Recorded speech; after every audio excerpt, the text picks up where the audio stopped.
Olá, sejam muito bem-vindos ao nosso canal. Hoje com mais um vídeo de saúde, um vídeo para entender a nossa memória, o que acontece com ela. Então aproveita, entra aqui com a gente, se inscreve no nosso canal, curta esse vídeo, compartilhe com seus amigos, ative o sininho, porque sempre tem coisa nova durante toda a semana.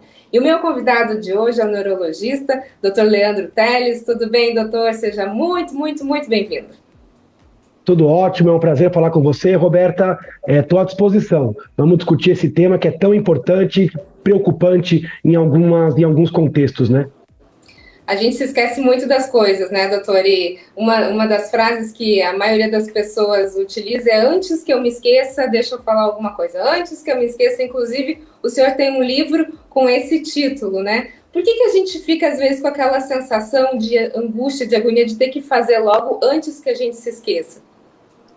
Hoje em dia a gente tem um cérebro sobrecarregado, né, com uma demanda temporal e com uma quantidade de informações, uma velocidade de raciocínio muito alta. Então é muito comum essa frase: antes que eu me esqueça, deixa eu colocar, deixa eu postar, deixa eu falar, ou deixa eu sintetizar. Então esse termo, que é um dito popular, acabou virando sim o tema e a capa do meu livro, um livro lançado em 2016, eu vou até mostrar aqui para o pessoal: antes que eu me esqueça, capinha azul clara, e mostra qual é a importância da memória, né? Hoje a memória é muito importante para a gente exercer a nossa profissão, nossa questão social, a educação. Então, quanto maior a quantidade de demanda e de informação, maior a necessidade da gente afiar essa função tão nobre do cérebro.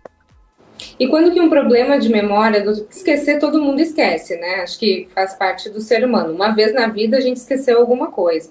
Quando que isso vira um problema para a gente ter que buscar ajuda médica?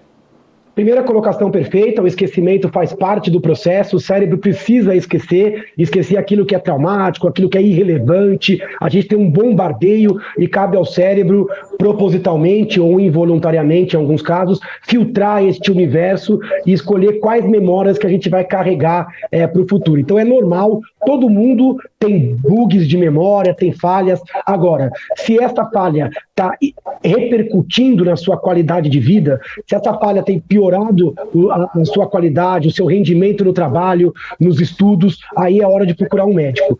Pessoas de mais idade têm um risco maior, pessoas que têm problemas de memória junto com outros problemas neurológicos, desatenção, problemas de linguagem, pessoas que estão percebendo que a memória está cada dia pior.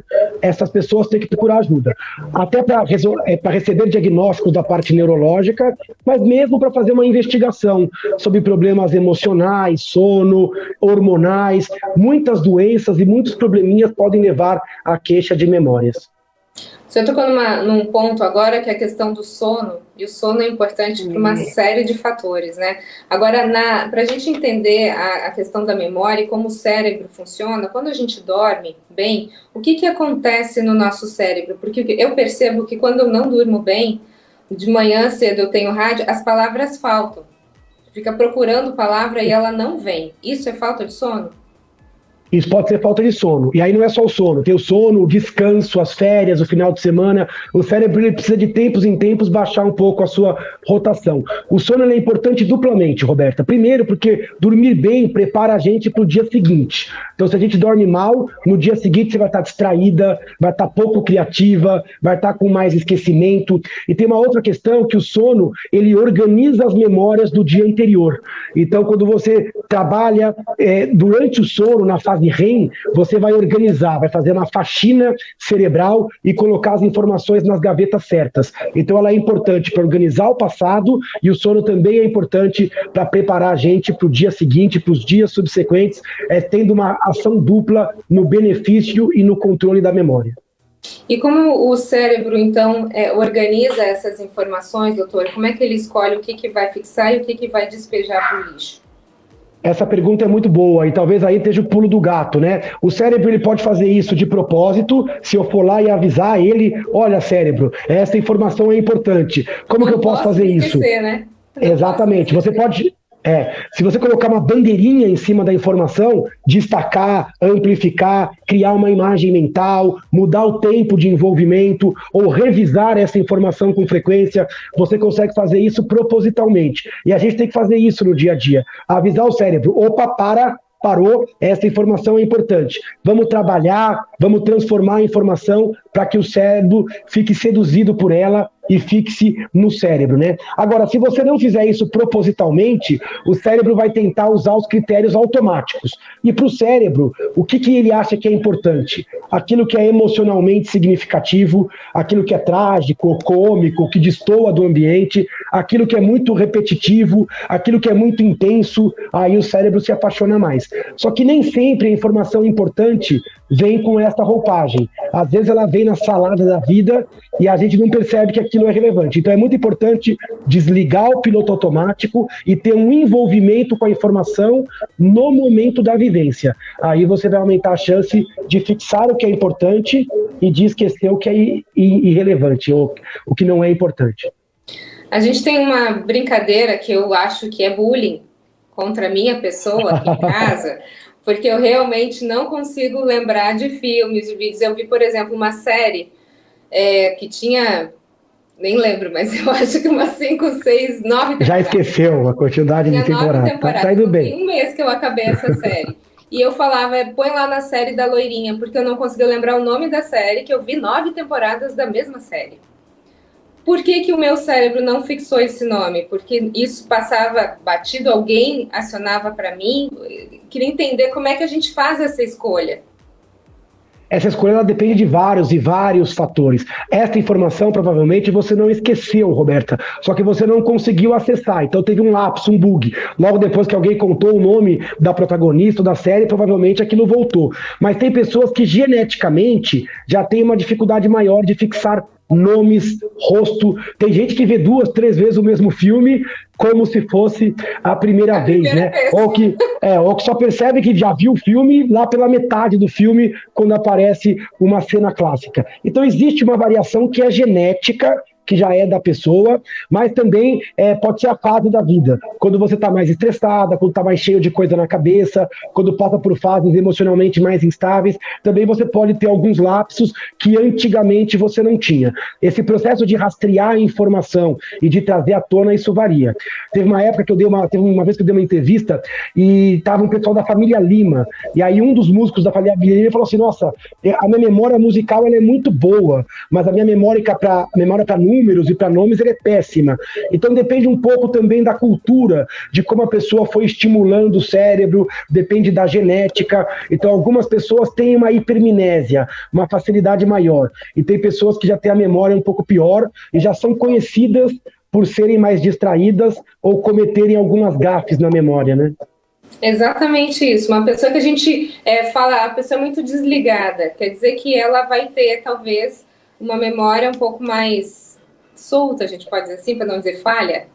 Isso, colocação perfeita. A memória não é só a função da memória, a memória depende de outras funções. Depende da vivência e depende da concentração. Pessoas distraídas ou que são mais aéreas, que se conectam menos ali ou com o presente ou com a informação, ou que são mais ocupadas, elas acabam tendo uma falha maior na memória. E aí o problema não é no REC, não é no botãozinho que grava. Às vezes é no filtro, na atenção. Quando o cérebro classifica mal a informação, ele acaba ou esquecendo ou acaba fixando com uma dificuldade maior de evocação. Então isso pode acontecer. Distração, sem dúvida, é um dos motivos da queixa de memória. Para a gente finalizar, doutor, falta de memória pode ser tão ruim quanto o excesso de memória? Tem gente que lembra demais, até o que já devia ter esquecido, não? Verdade, e aí a colocação é perfeita. O cérebro ele precisa lembrar e precisa esquecer. Olha que crueldade com o cérebro. Ele tem que lembrar tudo que é importante e esquecer tudo que é irrelevante. E às vezes ele não tem condição de saúde, de ambiente para separar o joio do trigo. Tem pessoas que lembram demais, que lembram de muitos detalhes, que têm a cabeça muito sobrecarregada ou que se cobram por problemas do passado. Tem pessoas que têm dificuldade de superação de trauma, de frustrações. Tem pessoas que realmente padecem por dificuldade de esquecer, guardando sentimentos. Quem nunca ouviu falar na síndrome do estresse pós-traumático? Quem nunca viu um filme, eu sei que você não é a expert em lembrar os filmes, mas Quem nunca viu um filme de guerra, onde o cara sai da guerra e a guerra continua na cabeça dele, voltando como flashback. Então, lembrar demais também é um problema. Por isso que a boa memória não é uma memória que lembra tudo. É uma memória que lembra bem, que consegue separar o joio do trigo, e para isso a dica é: invista numa boa vivência, ancorada no presente, significativa, uma coisa de cada vez, cuidado com o excesso de estresse, depressão, ansiedade, cuide do sono, da alimentação, da atividade física. Diante de uma informação importante, não deixa o cérebro à deriva, avisa ao cérebro, isto é importante. Muda, usa uma regra mnemônica, muda, amplifica, cria uma associação cômica ou emocionalmente intensa, ou seja, desligue o piloto automático e ajude o seu cérebro na fixação. Exercícios também ajudam, de evocação. Evocar palavras, evocar situações, olhar fotos e rememoriar os eventos. Antes de dormir, lembrar dos eventos do dia. Como tudo no cérebro, você consegue estimular, e caso você não consiga melhorar, buscar ajuda médica. Isso. Em que momento, então, a gente procura ajuda médica diante de todos esses fatores? Imediatamente. Se o quadro... vamos falar... se o quadro for presente, intenso, e não melhorar com essas dicas que eu dei, aí eu acho muito importante buscar ajuda médica. Não quer dizer que você esteja com Alzheimer, uma demência. O médico vai avaliar isso também, mas ele pode, às vezes, encontrar um problema hormonal, ou alguma dificuldade no hábito, ou uma vitamina que está um pouco alterada, ou algum padrão de comportamento, ou um transtorno do déficit de atenção. Então, o médico ele vai conseguir destrinchar em que ponto desta cadeia que você está pisando na bola, para que você obtenha resultados um pouco melhores, que não leve a menos constrangimento, ou a menos erros e falhas, e que te leve a menos frustração. Perfeito. Doutor Leandro Teles, muito obrigada pelo seu tempo aí, pela sua dedicação. A gente volta a conversar outras vezes, se Deus quiser. Obrigado, o prazer é meu. Obrigado por abrir esse espaço para falar um pouquinho de neurologia do cotidiano. Estou à disposição. É isso aí, muito obrigada. Obrigada a você que nos acompanhou e a gente se vê no próximo vídeo. Até lá!